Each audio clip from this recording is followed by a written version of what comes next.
우리가 계속해서 마태복음 6장의 기도를 살펴보고 있습니다.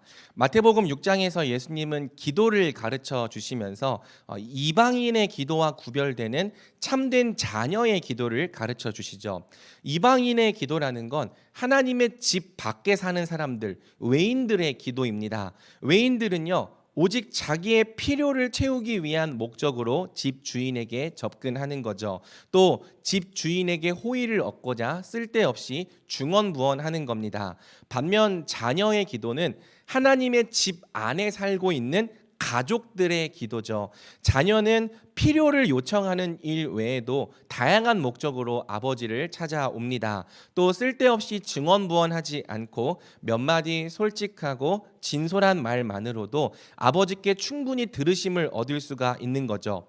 너희는 하늘에 계신 너희 아버지의 자녀다. 그러니 이제 이방인처럼 기도하지 말고 자녀답게 기도하라는 것이 우리 예수님의 포인트예요. 바로 이러한 문맥에서 예수님은 주님이 가르쳐 주신 기도, 주기도문을 우리에게 말씀하시는 거죠. 주기도문은 바꿔 말하면 참된 자녀의 기도인 겁니다. 그래서 지난주에 우리는 주기도문의 도입부, 하나님을 아버지라 부르는 주기도문의 첫 문장을 살펴보았죠. 주기도문의 첫 문장이 무엇입니까? 하늘에 계신 우리 아버지여. 우리는 예수님 안에서 감히 하나님의 자녀라는 존귀한 신분을 갖게 되었습니다. 우리는 본래 자녀가 아니었지만 하나님의 아들이신 예수님을 통해서 이제는 예수님처럼 하나님께 아빠, 아버지라 부르짖는 자들이 된 거죠. 그러므로 예수님은 우리가 기도할 때마다 예수님께서 우리에게 선물로 주신 이 특별한 관계, 아버지와 자녀의 관계 안에서 기도하라고 말씀하시는 거예요. 하나님은 우리의 아버지가 되시고 우리는 하나님의 자녀가 되는 이 특별한 언약적 관계가 바로 예수님께서 성취하시고 오늘 우리에게 주신 새 언약의 복인 겁니다. 그래서 하나님을 내 아버지라고 부를 때마다 우리는 우리가 받은 새 언약의 복, 우리의 달라진 신분, 변화된 정체성 안에서 기도하게 되는 거죠. 여러분, 관계가 바뀌면 언어도 달라지게 되어 있습니다. 남남 사이에서 연인 사이가 되면 연인에 걸맞는 언어가 나오고 또 연인에서 부부가 되면 부부에 걸맞는 언어가 나오는 것처럼 하나님과의 관계가 달라지면 우리의 기도 역시 그 언어가 달라지게 되는 거죠. 변화된 관계에 어울리는 언어, 아버지와 자녀 사이에 합당한 기도가 나오기 시작하는 겁니다. 그래서 여러분, 자녀의 기도는 사실 기도의 방법을 배운다고 나오는 게 아니고요. 하나님과 우리의 달라진 관계, 즉 아버지와 자녀의 관계를 전인격적으로 받아들이고 마음 깊이 수용할 때 나오게 되는 거죠. 하나님은 정말 내 아버지시구나. 그리고 나는 진짜로 하나님의 자녀구나. 이 관계가 마음 깊이 인정이 되고 납득이 될 때 비로소 우리 입에서 이방인의 기도가 아닌 자녀의 기도가 자연스럽게 흘러나오는 겁니다. 아들의 영을 힘입어서 하나님을 아빠, 아버지라 부를 때 우리의 기도는 점점 내용에 있어서도 또 태도에 있어서도 자녀답게 변해가는 거죠.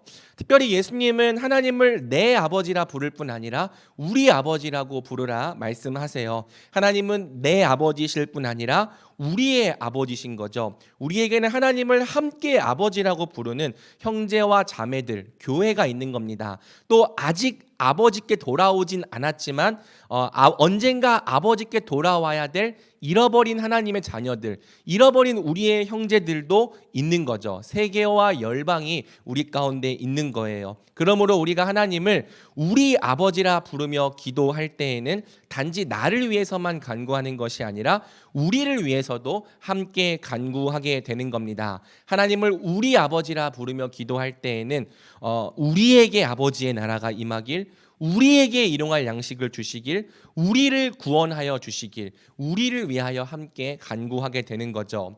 자, 이제 오늘 우리는 주기도문의 6가지 청원 중 3개의 당신 청원, 하나님 아버지를 위한 청원을 살펴볼 겁니다. 자녀의 기도에는 놀랍게도 자기 자신뿐만이 아니라 하늘에 계신 우리 아버지를 위한 청원이 있는 거죠. 이것이 주기도문의 가장 독특한 부분, 즉 자기 자신을 위해서밖에 기도하지 않는 이방인의 기도와의 결정적인 차이점입니다. 오늘 우리는 하나님 아버지를 위한 세 개의 청원을 살펴보되 각 청원의 의미를 개별적으로 살펴보기보다는 유기적으로 함께 연결해 가면서 이해해 보려고 해요. 자녀는 하늘에 계신 우리 아버지를 위하여 무엇을 기도하고 무엇을 간청합니까? 함께 주기도문을 통해 살펴보도록 하겠습니다. 주기도문이 가르치는 세 개의 당신 청원, 곧 아버지를 위한 청원은 다음과 같습니다. 우리가 익히 아는 말씀이죠. 그래도 한번 본문을 다시 읽어볼까요? 9절과 10절입니다. 함께 읽겠습니다. 그러므로 너희는 이렇게 기도하라. 하늘에 계신 우리 아버지여, 이름이 거룩히 여김을 받으시오며 나라가 임하시오며 뜻이 하늘에서 이루어진 것 같이 땅에서도 이루어지이다. 아멘. 자, 우리 개역개정 성경으로 번역된 세 개의 당신 청원은 다음과 같습니다. 이름이 거룩히 여김을 받으시오며 나라가 임하시오며 뜻이 하늘에서 이루어진 것 같이 땅에서도 이루어지이다. 사실 이 번역은요, 개인적으로 굉장히 아쉽다고 생각되는 번역이에요. 왜냐하면 이 번역에는 아버지를 향한 자녀의 강렬한 이 사랑과 열망이 잘 드러나지가 않기 때문입니다. 첫 번째로 개역개정은 주기도문에서 당신이라는 표현을 다 빼버렸습니다. 제가 아버지를 위한 청원을 당신 청원이라고 이름 붙였는데요. 개역개정 성경은 하나님께 2인칭 대명사 당신이라는 표현을 사용하지 않아요. 우리 정서상 감히 하나님께 당신이라는 표현을 사용할 수가 없기 때문이죠. 그래서 개역개정 성경은 원문에 당신이라는 표현이 있으면 주라는 호칭으로 바꾸거나 아예 생략해 버립니다.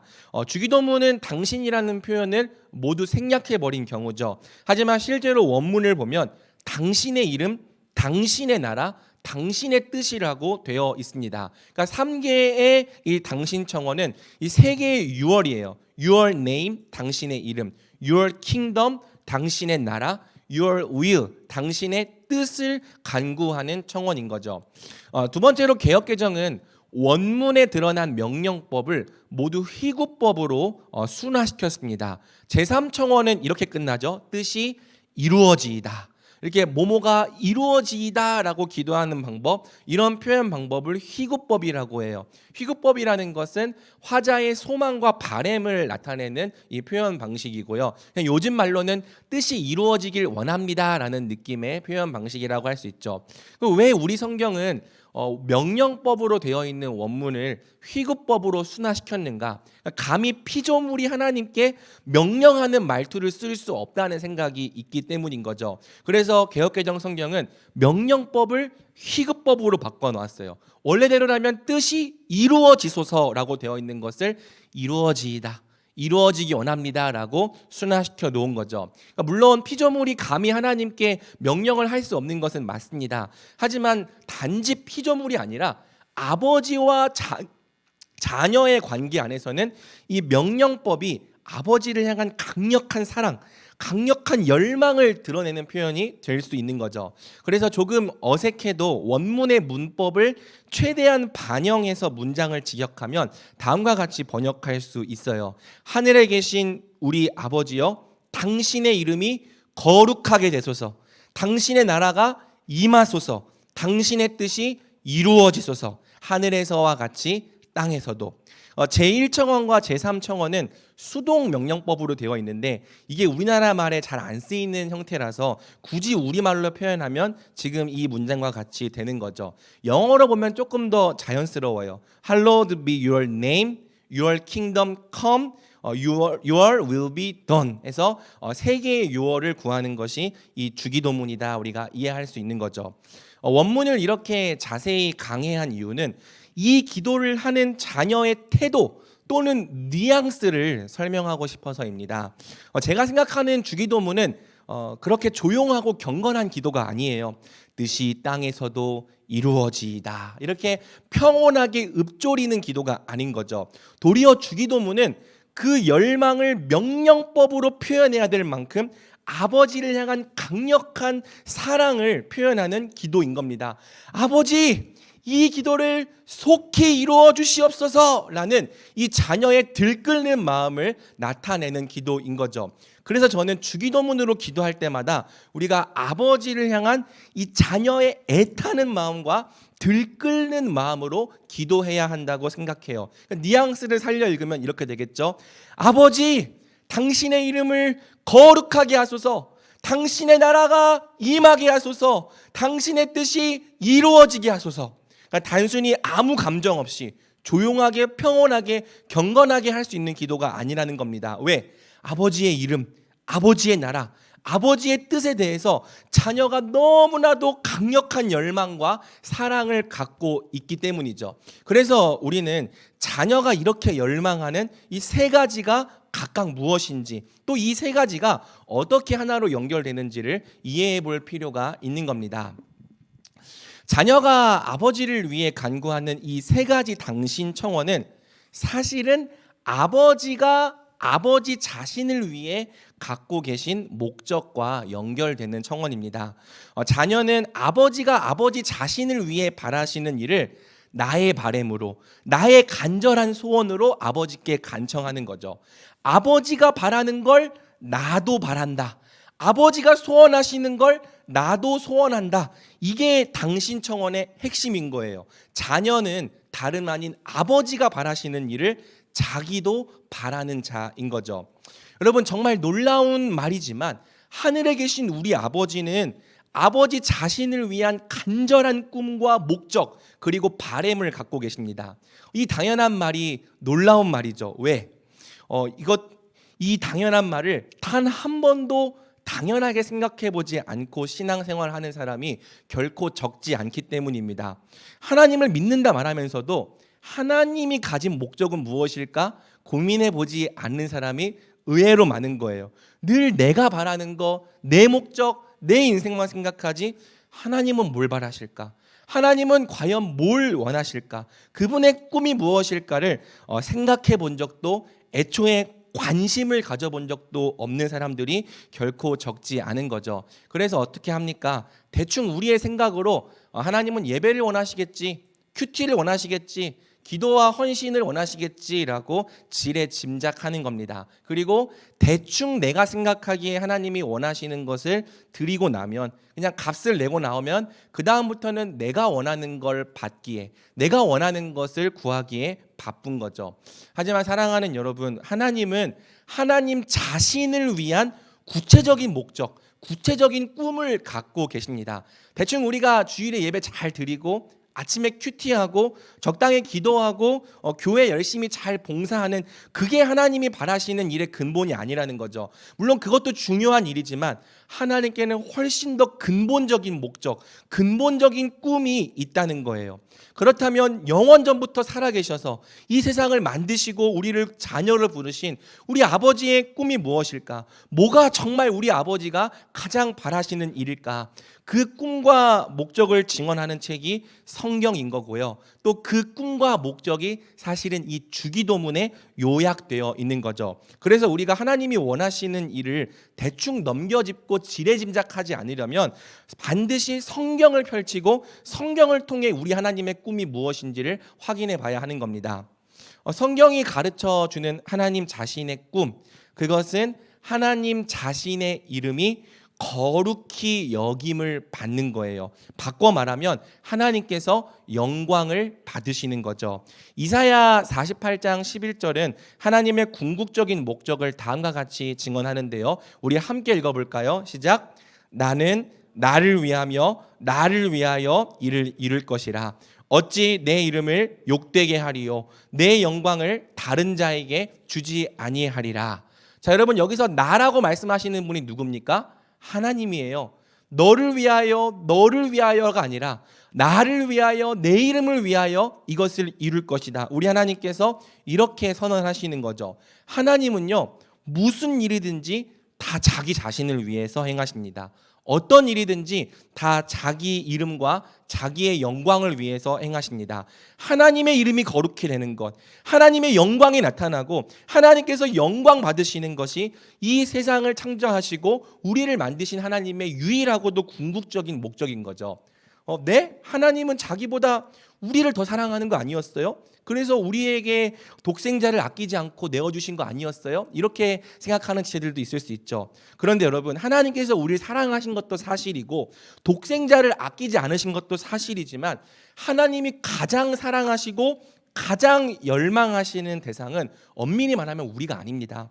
성경이 증언하는 바 하나님이 가장 사랑하시고 가장 열망하시는 대상은 하나님 자신인 거예요. 하나님은 다른 무엇보다 자기 자신의 영광을 가장 바라시고 자기 자신의 이름을 가장 사랑하시는 분인 거죠.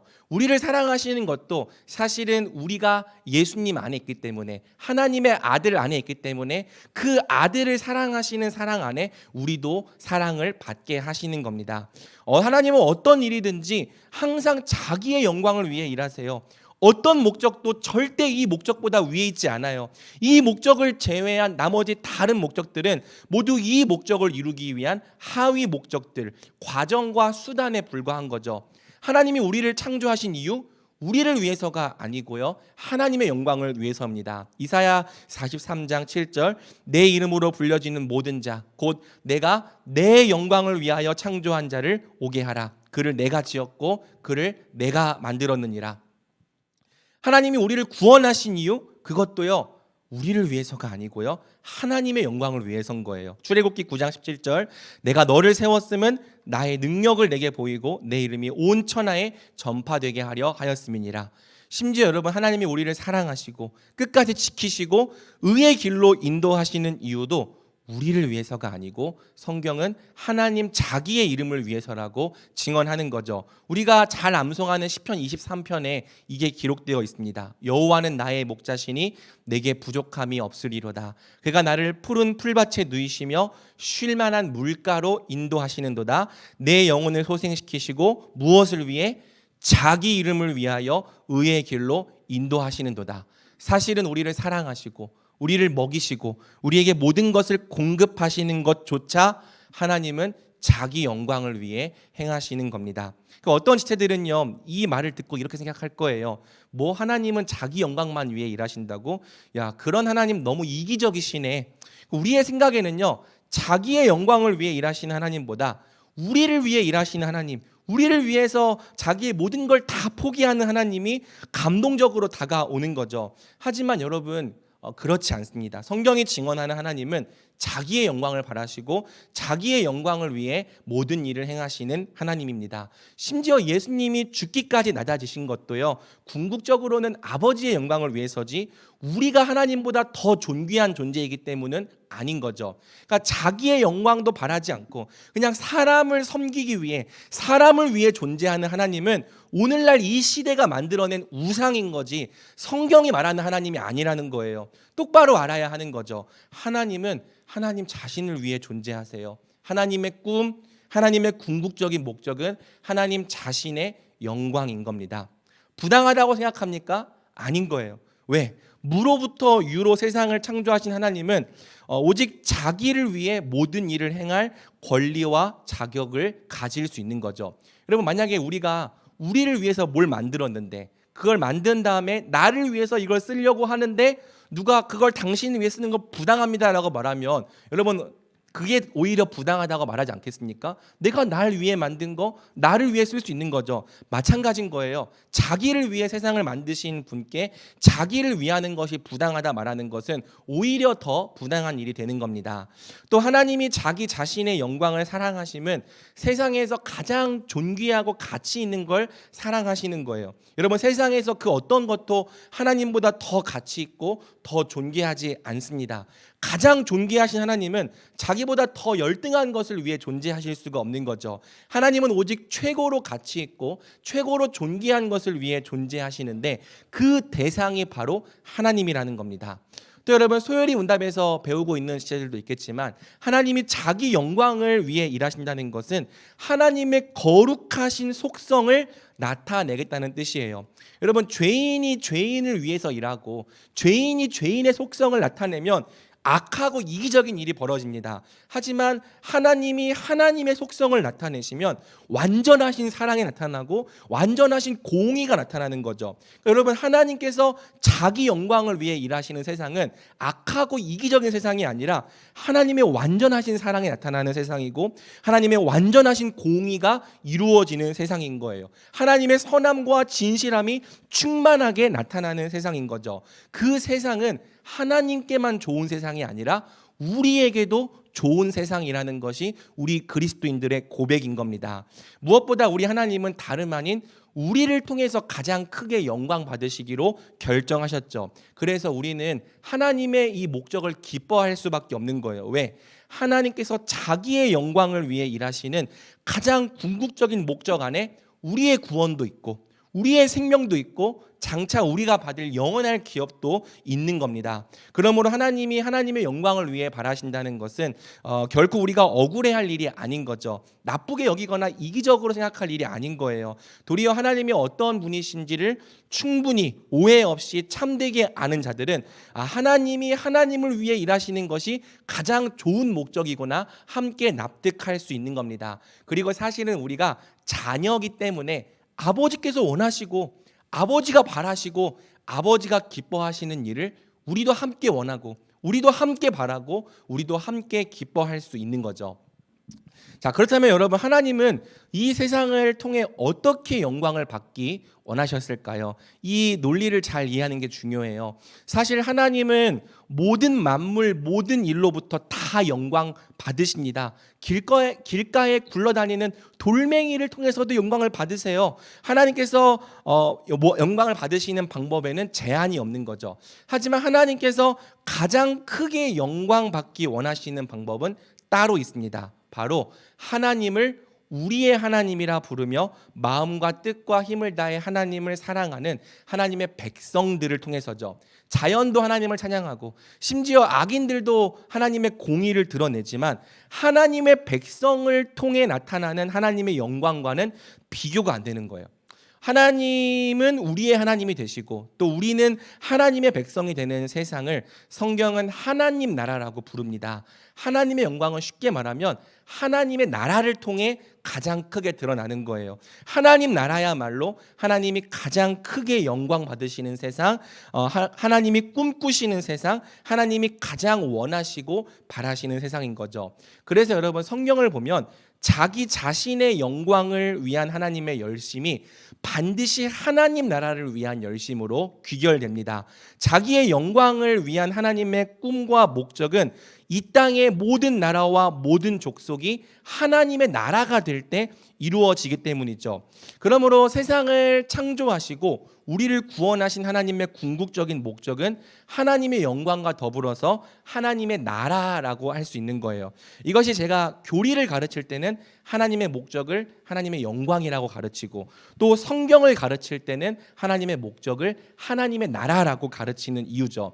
이 두 개는 사실 같은 목적입니다. 좀 더 엄밀하게 말하면 하나님의 영광은 하나님의 나라를 통해 이루어지는 거죠. 그래서 여러분 성경의 이 구속사는 결국 하나님께서 예수님을 통해 하나님 나라를 세워가는 역사로 흘러가는 거예요. 예수님께서 공생애를 시작하시면서 하신 말씀이 이거죠. 이르시되 때가 찼고 하나님의 나라가 가까이 왔으니 회개하고 복음을 믿으라 하시더라. 하나님은 하나님 나라를 세우시기 위해 아브라함을 부르신 거고요. 하나님 나라를 세우시기 위하여 이스라엘을 애굽에서부터 불러내신 거예요. 하나님 나라를 세우시기 위하여 예수님을 이 땅에 보내신 거고요. 오늘도 교회를 통하여 이 땅에 하나님 나라를 세워가시며 결국에는 예수님의 재림을 통해 이 땅 가운데 하나님 나라를 완성하시는 거죠. 하나님은 세상 모든 민족이 하나님을 주로 믿고 하나님을 주로 섬기는 하나님의 나라가 되기를 원하십니다. 하나님의 나라가 온전히 완성되는 그날이 바로 하나님께서 온전히 영광을 받으시는 날인 거죠. 자, 그런다면 이제 마지막 하나가 남았어요. 하나님 나라가 이루어진다는 게 뭘까? 여기까지 보면 이제 우리가 주기도문을 이해할 수 있는 거죠. 여러분, 하나님 나라가 이루어진다는 게 대체 무슨 의미일까요?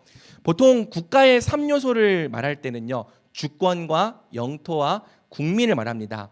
현대의 국가는 주권이 국민에게서 나온다고 여기기 때문에 주권보다 국민을 조금 더 중요하게 여기는 경향이 있어요. 하지만 하나님 나라는 아닙니다. 하나님 나라도 물론 그 백성이 중요해요. 백성이 없는데 어떻게 하나님 나라가 있겠습니까? 하지만 하나님 나라의 본질과 핵심은 국민이 아니라 하나님의 주권, 하나님의 통치에 있는 거죠. 그러니까 여러분, 자기를 하나님의 백성이라고 부르는 사람들이 모여 있다고 해서 하나님 나라가 여기 있는 게 아니에요. 자기를 하나님의 백성이라고 부르는 사람들이 있어도 그들 가운데 하나님의 뜻이 이루어지지 않고 있으면 이 사람들은 하나님 나라가 아닌 겁니다. 이 사람들이 하나님 나라가 되려면 뭐가 이루어져야 됩니까? 하나님의 백성이라 일컬음 받는 사람들 가운데 하나님의 주권이 시행되어야 돼요. 다시 말하면 하나님의 뜻이 우리 가운데 이루어져야 한다는 거죠. 하나님 나라의 핵심은 하나님의 통치입니다. 하나님의 나라는 왕이신 하나님의 통치를 통해 이 땅에 존재하는 거죠. 그러니까 백성이 있을지라도 왕의 주권, 왕의 통치가 온전히 이루어지지 않는다면 그 나라는 Kingdom of God, 하나님의 왕국이 아닌 거예요. 그래서 여러분, 또 성경을 보면은 하나님의 나라를 세우시기 위한 하나님의 열심이 뭐에 대한 열심으로 이루어집니까? 하나님의 뜻이 이 땅 가운데 온전히 이루어지는 것에 대한 열심으로 이어지는 거예요. 그래서 하나님의 나라를 세우시기 위한 성경의 구속사는 하나님의 뜻에 온전히 순종하는 백성들을 세우기 위한 역사로 흘러가는 거죠. 그러니까 여러분, 하나님은요, 이런 목적 안에서 이스라엘에게 율법을 주신 겁니다. 그냥 하나님의 나라라는 그 공동체를 세우는 게 목표였다면 이스라엘이라고 하는 나라만 세우면 그만이죠. 근데 왜 하나님이 이스라엘을 막 달달 볶아요? 율법을 주시고 이게 하나님의 뜻이라고 말씀하시면서 그들이 순종하는 백성이 될 때까지 왜 계속 달달 볶으십니까? 이스라엘이 하나님의 법에 순종해야지만 하나님의 나라가 되기 때문인 거예요. 하지만 그들은 선지자들의 말을 듣고도 돌이키지 않았고 결국에는 하나님의 법을 버림으로 멸망을 당했다는 거죠. 또 여러분, 결국에 예수님께서 우리에게 성령을 보내주시는 이유도 뭡니까? 성령을 통해 우리에게 하나님의 뜻이 이루어지게 하기 위해서예요. 오늘 우리가 하나님의 백성이 되게 하기 위하여서 우리 가운데 하나님의 뜻이 이루어지기 위한 목적으로 성령을 부어주신 거죠. 그리고 예수님의 재림과 함께 완성될 하나님 나라도 하나님의 뜻이 이루어지는 나라, 어디에도 하나님의 뜻이 이루어지지 않는 곳이 없는, 하나님의 뜻이 완벽하게 이루어지는 세상이 바로 완성될 하나님 나라인 겁니다. 자, 정리하면 이 세 가지를 이렇게 모아볼 수 있어요. 이 세상을 향한 하나님의 궁극적인 목적이 뭐라고요? 그게 하나님의 영광입니다. 이게 유일하고 궁극적인 목적이에요. 그리고 이 목적을 이루시기 위해 하나님이 이 땅 가운데 뭘 세우신다고요? 하나님의 나라를 세운다고요. 그리고 그 하나님의 나라가 이 땅 가운데 실제로 이루어지기 위한 필수 조건이 뭐라고요? 하나님의 주권, 하나님의 통치, 하나님의 뜻이 우리에게 이루어지는 겁니다. 이렇게 될 때 하나님의 목적이 성취되는 거죠. 자, 그리고 그럼 한번 넘겨봐 주시겠어요? 이게 실제로 우리 가운데 성취되는 방향은 반대예요. 먼저 우리에게 하나님의 뜻이 이루어져야 되는 거예요. 우리에게 하나님의 뜻이 이루어질 때 우리를 통해 하나님 나라가 이 땅에 존재하는 거예요.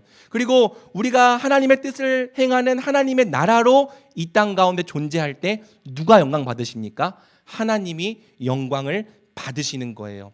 여러분, 이게 성경이 말하는 하나님 자신의 꿈이고 자신의 목적입니다. 그러니까 하나님은 이 목적을 위해 세상을 만드신 거고요. 이 목적을 위해 우리를 구원하신 거예요. 우리를 포함한 각 나라와 족속, 백성과 방언으로부터 나온 모든 사람들이 하나님의 뜻에 복종하는 하나님의 나라가 되어서 그 나라 가운데 섬김과 사랑과 예배를 받으시고 하나님 자신의 영광을 충만하게 나타내는 것이 이 세상을 창조하신 하나님의 궁극적인 목적이라는 거죠. 자, 주기도문의 이 세 가지 당신 청원은요, 이 하나님의 목적을 나의 목적으로 기도하는 겁니다. 이게 전부예요. 그것도 그냥 간구하는 정도가 아니고요, 아버지와 같은 뜨거운 열심으로 아버지께서 이 목적을 바라시는 그 열망만큼 간절한 열망으로 간구하는 기도가 주기도문의 당신 청원인 거죠. 아버지가 가장 원하시는 일을 저도 원합니다. 아버지가 가장 바라시는 일을 저도 간절히 바랍니다. 그래서 아버지가 이루어 가시려고 하는 이 역사와 이 목적에 나도 동참하길 원합니다 라는 뜨거운 마음과 간절한 소원을 담아 기도하는 것이 주기도문의 당신 청원입니다. 이러한 마음 안에서 하늘에 계신 우리 아버지여, 당신의 이름을 거룩하게 하소서, 당신의 나라가 임하게 하소서, 당신의 뜻이 이 땅 가운데 이루어지게 하소서 기도하는 거죠. 그래서 여러분, 이 세 가지 청원이 우리의 진실한 기도 속에 녹아들기 시작했다면, 주기도문으로 기도하라는 것은 이 말 똑같이 반복하라는 게 아니에요. 요 내용의 본질이 우리 기도 속에 들어오고 있다면 어느새 우리가 자녀답게 기도하는 자가 되었음을 알 수 있는 거죠.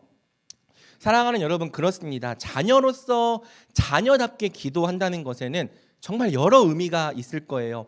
인격적인 교제, 친밀한 태도, 모두 이방인이 아닌 자녀의 기도에게만 나타나는 특징이죠. 하지만 예수님은 자녀의 기도를 가르치시면서 그 무엇보다도 자녀가 간구하는 내용의 구별됨을 강조하시는 겁니다.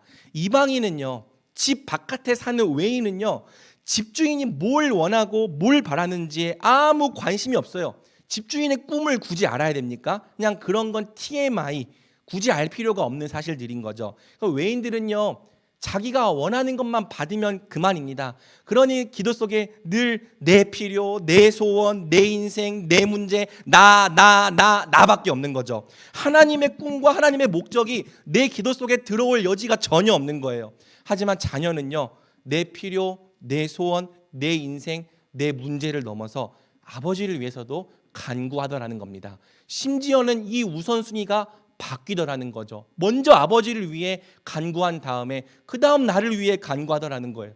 아버지가 영원 전부터 바라오셨던 일을, 아버지가 이 세상을 창조하시며 이루기 원하셨던 목적을, 지금도 아버지께서 나를 통해서, 교회를 통해서, 세상을 통해서 이루어가기 원하시는 이 아버지의 꿈을 자녀는 내 기도로, 내 목적으로, 내 꿈으로, 내 간절한 소원으로 하나님 앞에 청원한다는 거죠. 여러분, 이 한 가지가 자녀의 기도와 이방인의 기도를 완전히 갈라놓는 겁니다. 그러니 여러분, 우리의 기도가 정말 자녀의 기도인지 아니면 이방인의 기도인지를 알려면 우리가 가장 많이, 또 가장 앞서서 가장 간절히 구하는 것이 무엇인지를 살피면 되는 거예요. 여러분, 우리의 기도에는 아버지를 위한 간구가 있나요? 아버지의 목적, 아버지의 꿈, 아버지의 계획에 동참하기 위한 간구가 정말 우리 기도 속에 있나요? 아니면 우리 기도 속에는 늘 내 문제, 내 필요, 내 소원, 내 인생, 내 목적, 조금 넓어져서 내 가족, 다시 나를 위한 기도뿐인가요?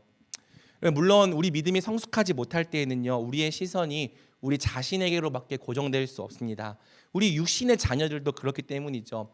6살짜리 제 아들이 아버지의 꿈과 아버지의 목적에 관심을 갖지는 않아요. 5살짜리 제 아들이 아버지의 진짜 소원이 무엇인지 물어보지 않는다는 거죠. 그저 제 아들들은 젤리 먹고 싶다고, 주스 먹고 싶다고, 뽀로로 보고 싶다고 이야기할 뿐입니다. 지들이 원하는 것만 얘기해요. 그게 지금은 당연한 거죠. 아직 제 아들들이 아버지를 이해할 만큼 충분히 크지 못했기 때문입니다. 하지만 아들들이 막 30이 넘어가고 있는데도 막 자기들이 원하는 것만 얘기하고 있다면 좀 서운하겠죠. 언젠가는 정말 아버지와 아들의 어떤 인격적인 관계 안에서 대화를 나누는 날도 왔으면 하는 거죠. 네 꿈만 중요한 게 아니라 아버지도 이런 꿈이 있었다, 아버지도 이런 소원이 있었다, 마음을 친구처럼 터놓는 날이 왔으면 하는 겁니다. 사실 생각해 보니까 저에게도 제 아버지를 그렇게 이해하게 된 순간이 있더라고요. 아버지를 그냥 나를 위해 존재해야 되는 분, 나에게 뭔가를 해줘야 되는 분으로 이해하지 않고 한 병의 인격체로 보이게 되는 때가 왔던 거예요. 나이를 먹다 보니까 어느새 또 그런 날이 오더라고요. 그러니까 평생 해보지 않던 다른 질문들을 해보게 되더라고요. 아버지는 어렸을 때 어떤 삶을 사셨어요? 아버지는 살면서 뭐가 가장 후회되세요? 어떤 순간들이 가장 기억에 남으세요? 앞으로 남은 인생을 어떻게 살아가기 원하세요? 이렇게 물어보기 시작할 때 이전과는 조금 더 다른 답을 우리 아버지께 들을 수 있던 거죠. 여러분, 하나님과의 관계도 마찬가지입니다. 우리 하나님은요, 복 인출기가 아니에요. 능력 자판기도 아니고요, 문제 해결기도 아닙니다. 하나님도 하나님 자신의 목적이 있고 자신의 꿈이 있으십니다. 우리의 필요를 위해 존재하시는 분이 아니라는 거죠. 그렇다면 여러분, 우리가 어느 순간부터는 물어볼 수 있는 거죠. 아버지의 꿈은 뭐세요? 세상을 왜 만드셨어요? 왜 이렇게 악한 세상을 지금까지도 내버려 두고 계세요? 왜 저 같은 자를 자녀 삼으셨고 저를 부르신 목적이 뭐예요? 물어본다면 하나님께서 대답해 주시는 거죠. 나는 내 뜻이 이루어지는 내 나라를 통해 내 이름이 거룩히 여김 받기를 원한다. 나는 바로 너를 통해 영광을 받기 위하여, 또 너를 통해 세상을 복주기 위하여 너를 내 자녀로, 내 백성으로 불렀단다. 우리가 딱 한 번이라도 하나님을 복 인출기쯤이 아니라 정말 내 아버지로 여기고 아버지의 뜻을 묻고 아버지의 목적에 관심을 둔다면 우리의 기도가 달라질 수밖에 없는 겁니다. 아버지가 원하는 걸 저도 원합니다. 주기도문은 그렇게 나오는 거예요. 먼저 아버지의 나라와 아버지의 의를 구하는 건요, 부담스러운 기도가 아니라 자녀가 되면 누구나 다 하게 되는 기도인 거예요. 여러분 부모님이 하는 사업 있으면 여러분도 다 가서 이게 서빙도 하고 또 매대도 보고 다 하고 있잖아요. 아버지의 사업은 여러분의 사업인 거죠. 그럼 여러분, 하나님의 사업도 우리의 사업인 거예요. 아버지가 하고 싶은 일 있고 아버지가 행하시는 일이 남 일이 아니라 우리 일인 거죠. 그럼 아버지를 정말 사랑한다면 우리도 아버지가 원하시는 일에, 아버지가 행하시는 일에 뛰어들게 되는 겁니다. 우리가 정말 아버지를 인격적으로 사랑하는 자녀가 된다면 자연스럽게 터져나오는 기도가 사실은 마태복음 6장의 주기도문인 거죠. 그러니 사랑하는 여러분, 이제는 우리의 목적과 우리의 필요를 간구하는 것도 중요하지만 아버지를 좀 알아가 보지 않겠습니까? 아버지가 뭘 원하시는지, 아버지의 꿈이 무엇인지, 아버지의 소원이 무엇인지 물어보고 그것을 위해 간구해 보지 않겠습니까? 그 꿈과 그 목적을 알게 될 때, 그리고 그것이 단지 아버지만의 꿈이 아니라 우리 모두가 함께 이루어가야 할 우리의 꿈이라는 사실을 알게 될 때 우리는 이제 아버지의 소원을 우리의 소원으로 간청하게 될 거예요. 아버지의 이름이 영광받게 하소서, 아버지의 나라가 임하게 하소서, 아버지의 뜻이 속히 이루어지게 하소서, 간청할 뿐 아니라 우리 아버지의 꿈과 목적에 적극적으로 뛰어드는 인생이 우리 인생 가운데 시작될 줄로 믿습니다.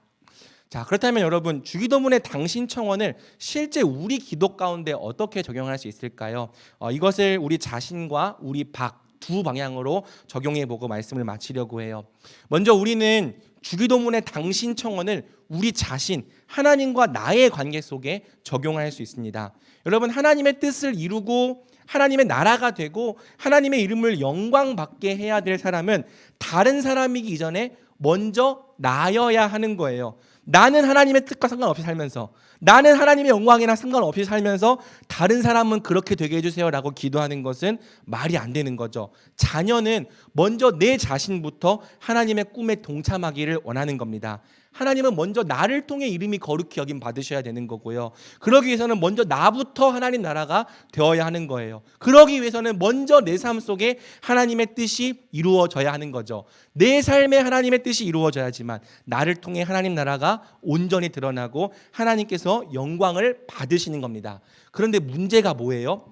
우리의 죄성은 하나님의 뜻을 거부한다는 거예요. 우리의 육신은 하나님의 뜻보다 내 자신의 뜻을 더 이루기 원한다는 거예요. 그래서 충돌이 생깁니다.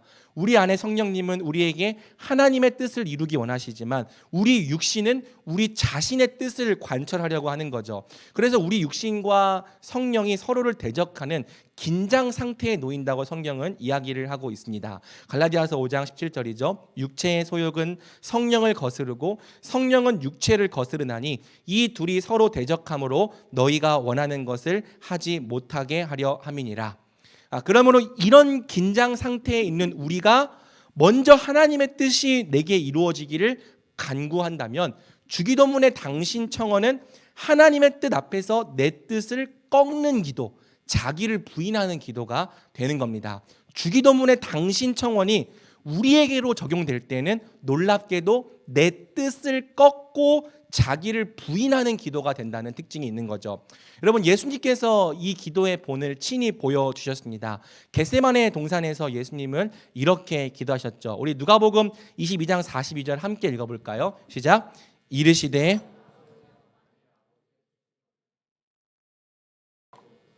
그러나 내 원대로 마시옵고 아버지의 원대로 되기를 원하나이다 하시니. 여러분, 이 기도가 바로 주기도문의 당신 청원을 우리 자신에게로 적용하는 기도입니다. 예수님은 친히 자기를 부인하는 기도를 우리에게 본으로 보이신 거죠. 물론 예수님은 우리처럼 죄성이 있지는 않으셨어요. 하지만 십자가를 지고 하나님의 저주를 받아 죽는 일은 우리 예수님께서도 최대한 피하고 싶으신 일이었습니다. 원하시는 뜻이 아니었다는 거죠. 하지만 만약 예수님이 십자가를 거부하고 아버지의 뜻을 거스른다면 어떤 일이 벌어집니까? 아버지의 뜻이 이루어지잖아요. 아버지의 나라가 임할 수 없고 결과적으로는 아버지의 이름이 거룩히 될 수가 없는 거죠. 그래서 예수님이 뭘 하는 겁니까? 잡히시던 날 밤 기도로 자기의 뜻을 꺾으시는 겁니다. 그러나 내 원대로 마시옵고 아버지의 원대로 되기를 원하나이다. 기도를 통해서 자기의 뜻을 철저히 부인하신 거죠. 예수님이 잡히시던 날 밤에 하나님 앞에서 땀이 핏방울이 될 만큼 간절히 기도하셨던 내용은요, 바로 내 뜻을 하나님의 뜻 앞에 굴복시키는 것이었습니다. 내 뜻이 아니라 아버지의 뜻이 이루어지기를, 내 원대로 되지 않고 아버지의 원대로 되기를, 그러기 위해서 내 뜻이 하나님의 뜻 앞에 온전히 굴복하기를 기도하신 거죠. 여러분, 이게 주기도문으로 기도한다는 의미예요. 아버지의 뜻이 서려면요, 사실은 내 뜻이 아버지 뜻 앞에 굴복해야 하는 겁니다. 아버지의 나라가 임하려면 내가 왕으로 살아가고 싶은 내 나라가 쇠하여야만 하는 겁니다. 아버지께서 영광 받으시려면 내가 영광 받으려고 하는, 또 내가 높아지려고 하는 내 교만이 죽어야만 하는 거예요. 그래서 아이러니하게도 아버지의 꿈과 아버지의 목적을 구하는 기도는요, 나를 죽이고 나를 부인하는 기도가 될 수밖에 없는 거죠. 그러나 이 기도가 바로 안에서부터 우리를 점점 온전하게 바꾸어 나가는 진짜 능력 있는 기도인 겁니다. 사랑하는 여러분, 우리는 대체 왜, 그리고 무엇을 위해 기도해야 할까요? 여러분, 뭘 위해 기도하고 왜 기도하십니까? 사실 우리는 우리의 필요를 위해서 기도해야 합니다. 문제 해결을 위해서도, 또 도움을 얻기 위해서도 기도해야 하죠. 하지만 사실 하나님 백성이 하나님 앞에서 진짜 기도해야 하는 이유는 따로 있습니다. 하나님 백성은 하나님 앞에서 자기를 부인하기 위해서, 즉 아버지의 뜻 앞에서 내 뜻을 철저히 굴복시키기 위해 기도해야 하는 거죠. 이러한 기도 역시 이방인에게서는 절대 찾아볼 수 없는 기도입니다. 자기를 위해 신을 찾는 자들이 어떻게 신을 위해 자기를 꺾을 수 있겠어요? 하지만 자녀는 자기를 부인하기 위해 기도하는 거죠. 내 뜻이 아니라 아버지의 뜻이 이루어지도록 자녀는 자기를 꺾기 위해 기도하는 겁니다. 그러나 이 기도가 바로 하나님 백성의 진짜 위대한 기도고요, 산상수훈의 모든 말씀을 나에게로 성취해 나가는 정말로 능력 있는 기도인 거죠.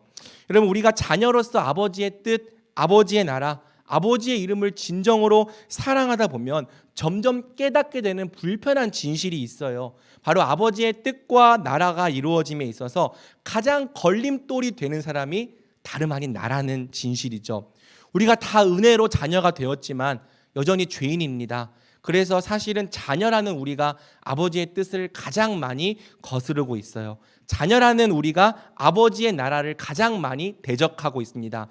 아버지의 뜻이 이루어져야 하는데, 아버지의 나라가 임하고 아버지께서 영광 받으셔야 하는데, 죄를 끔찍이도 사랑하는 우리의 죄성이 도리어 우리 아버지의 뜻과 목적을 방해한다는 거예요. 우리의 죽을 육체가 아버지의 거룩한 뜻을 정면으로 거스른다는 거죠. 그래서 여러분, 자녀는 아버지의 뜻에 순복하지 못하는 내 연약함과 죄성을 보면서 내 가난함을 깨닫는 거예요. 그래서 애통하는 거예요. 하지만 애통함으로 끝내지 않고 반드시 의에 줄이고 목마른 마음으로 하나님의 뜻이 내게 이루어지기를 간구하는 거죠. 아버지여, 내 원대로 마시옵고 아버지의 원대로 되기를 원하나이다. 내 뜻이 꺾이고 아버지의 뜻이 서기를 원하나이다. 그래서 여러분, 자녀의 기도는요, 씨름입니다. 자녀는요, 죄의 유혹을 이길 힘을 얻기 위해서 기도로 씨름하는 거예요.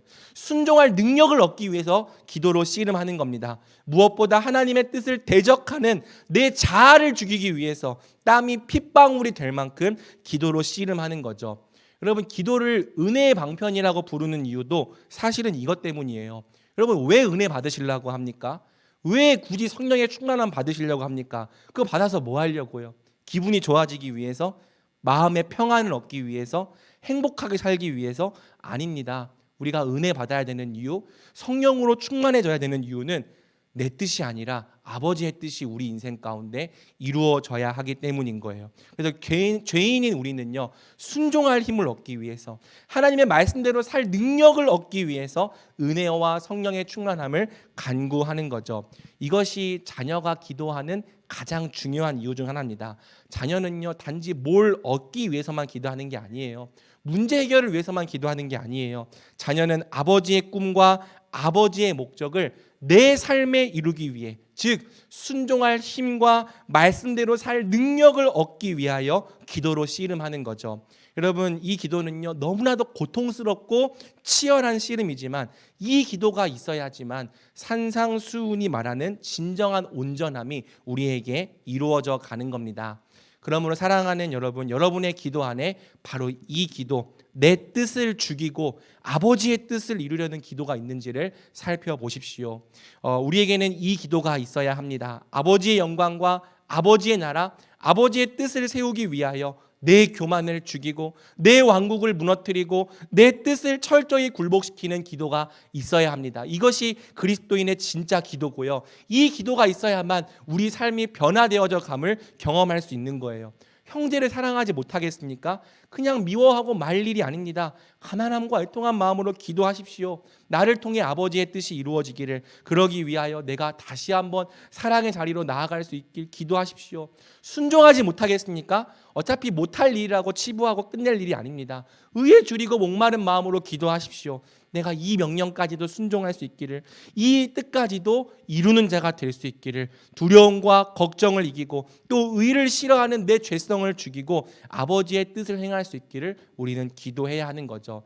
이렇게 기도할 때 우리가 변할 거예요. 그저 우리 마음이 원하는 대로서만 산다면, 내가 필요한 것만 구하고 내 혈기가 이끄는 대로만 산다면 우리가 어떻게 거룩함을 향해 자라갈 수 있겠습니까?